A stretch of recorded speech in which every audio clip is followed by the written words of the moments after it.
오늘도 우리의 모든 생사화복을 주관하시는 하나님을 찬양하며 그분의 영광을 위해 살아가는 우리 서울중앙교회 모든 성도들 다 되시기를 간절히 기도하겠습니다.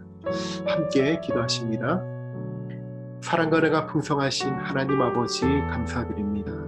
오늘도 우리에게 생명 주신 주님을 찬양하며 하루의 삶 가운데 주님이 뜻하신 바가 무엇인지를 날마다 묻고 기도하며 하나님과 늘 함께하기를 힘쓰고 애쓰는 우리 서울중앙교회 모든 성도들 다 되게 하여 주옵소서.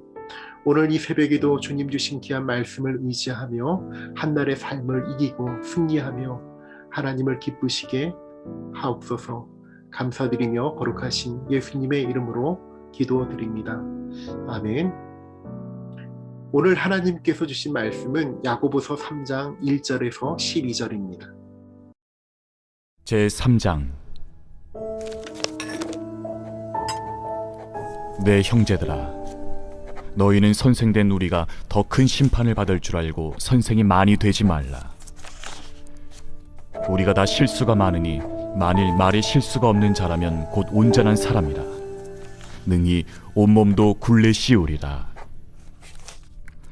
우리가 말들의 입에 재갈 물리는 것은 우리에게 순종하게 하려고 그 온몸을 제어하는 것이라. 또 배를 보라.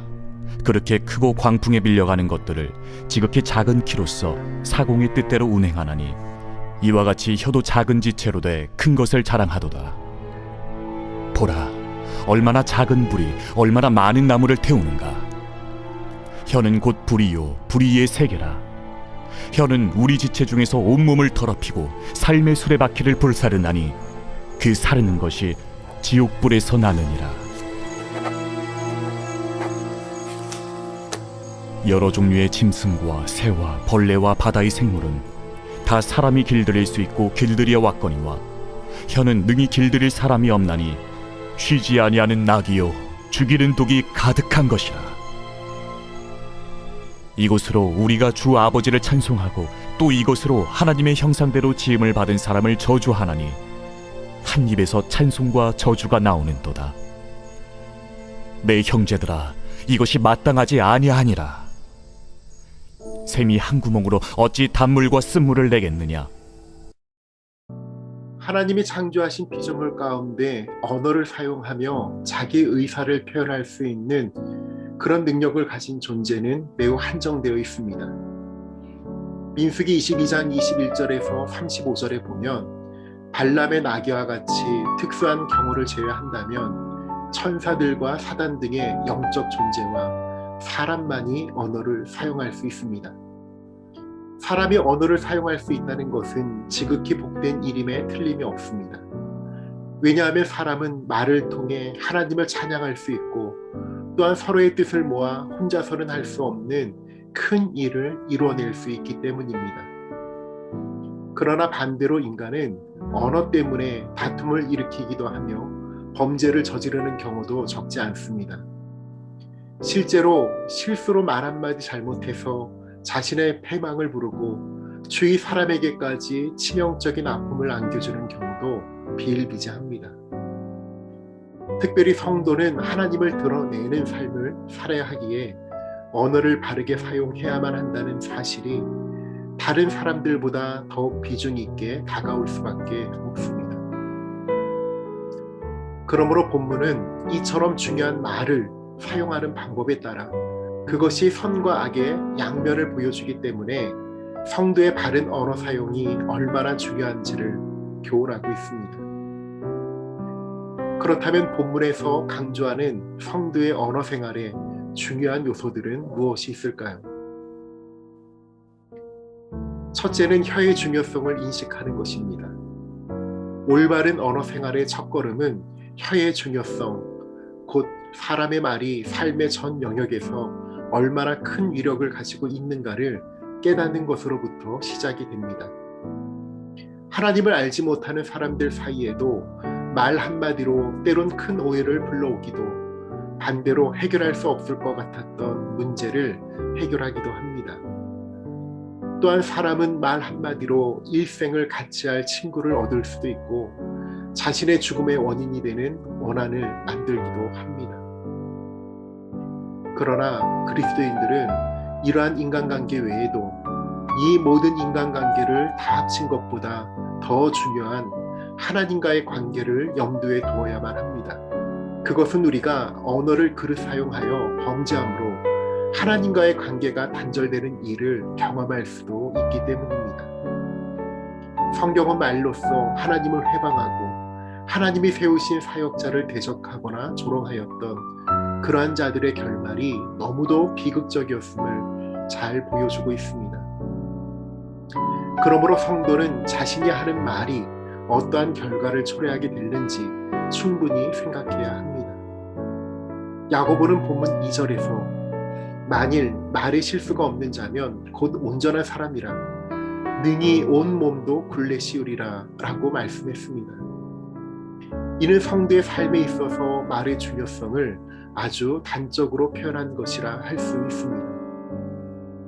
무릇 이와 같은 말의 중요성을 충분히 인식할 수만 있다면 성도의 삶은 한층 더 아름답고 정결한 삶이 될 것입니다.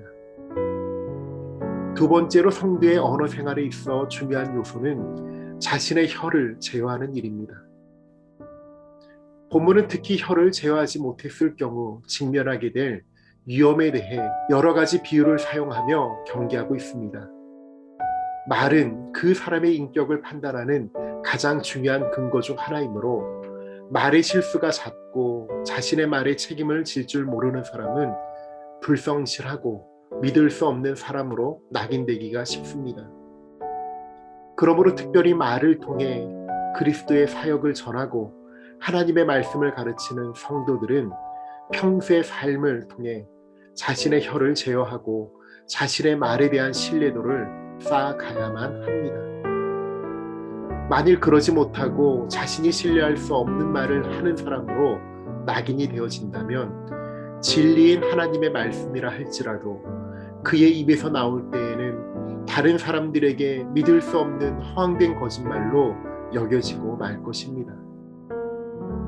실로 자신의 혀를 제어한다는 것은 누구에게든지 지극히 어려운 일입니다.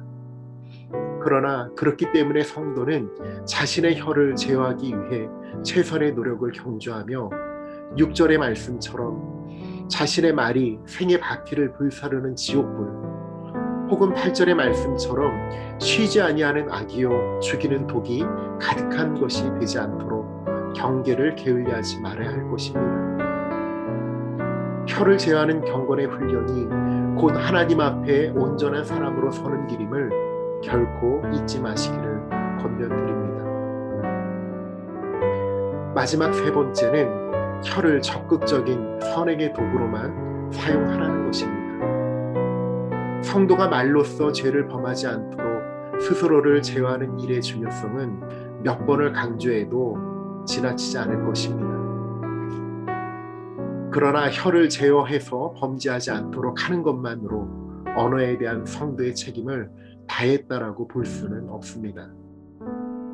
우리는 혀를 만드셔서 인간에게 언어 능력을 부여하신 분, 인간의 혀와 언어의 궁극적인 주인이신 하나님의 영광을 위해 혀를 부지런히 사용해야 합니다. 정녕 하나님의 뜻에 합당하게 사용되는 선행의 도구로서 보다 적극적으로 혀를 사용하는 것이야말로 자신의 혀에 대한 성도의 책임을 다하는 것이요 또한 참된 언어 생활의 완성이라 할 수 있습니다. 그러므로 본문 9절에서 12절은 하나뿐인 성도의 입에서 선한 말과 하나님의 영광을 더럽히는 악한 말이 번갈아가며 말해지는 것에 대해 심한 거부감을 표시하면서 성도의 혀는 그의 온 몸의 다른 부분과 마찬가지로 오직 하나님의 영광을 위한 적극적인 선행의 도구로만 삼아야 함을 우리에게 강조하고 있습니다. 이는 교회 내에서의 삶과 교회 밖에서의 삶 사이에 심한 괴리를 보이고 있는 현대를 살아가는 성도들에게는 실로 온몸이 떨릴 만큼 두려운 지적이 아닐 수가 없습니다. 우리는 속히 이와 같은 괴리를 극복하고 항상 순수하고 정직한 언어를 사용하는 그러한 삶을 이룸으로써 샘이 한 구멍으로 단물과 순물을 낼 수 없듯이 한 입으로 찬송과 저주가 날 수 없다고 하는 이 야고보의 말씀에 한 점 부끄럼 없이 당당하게 동의할 수 있어야 합니다. 사랑하는 성도 여러분, 혀는 우리 지체 가운데 비록 세치밖에 안 되는 지극히 작은 것이기는 하나 이를 길들이는 것은 몸의 다른 어떤 부분을 길들이기보다 더 어렵습니다. 그러나 우리의 말이 우리 자신의 사고방식을 그대로 반영하는 것임이 분명하기에 먼저 그 중요성을 인식하고 힘써 제어하고 복종시켜 적극적인 선행의 도구가 되도록 끊임없이 노력해야 합니다.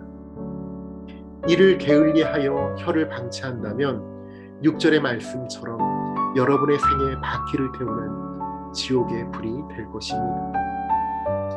그러나 반대로 우리의 혀를 성령의 지배 아래 둘 수 있게 된다면 하나님을 찬양하고 지극한 영광을 얻게 하는 소중한 도구가 될 것입니다. 오늘 하루 우리의 입술을 통해 이웃의 아픔과 상처를 치료하고 위로하며 용기와 힘을 주는 복된 도구로 사용되기를, 또한 그로 인해 하나님께 영광을 돌리는 우리 서울중앙교회 모든 성도 되시기를 간절히 축복합니다. 아멘.